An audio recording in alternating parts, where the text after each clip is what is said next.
Hi friends, and thank you so much for stopping by and checking out my class today, How to Use Essential Oils for Health and Wellness. My name is Jody Curtis, and I will be your instructor.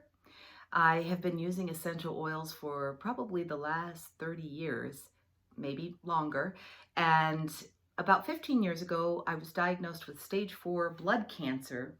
And after going through chemotherapy and all sorts of other treatments for that, I have been on a path to natural health and wellness ever since.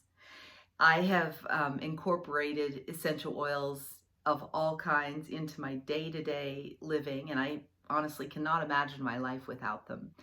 I use them to support every single system of my body, which I will be teaching you about, how they work in the body, why aromatherapy has been used for centuries around the world for health and wellness, as well as beauty and religious and sacred ceremonies.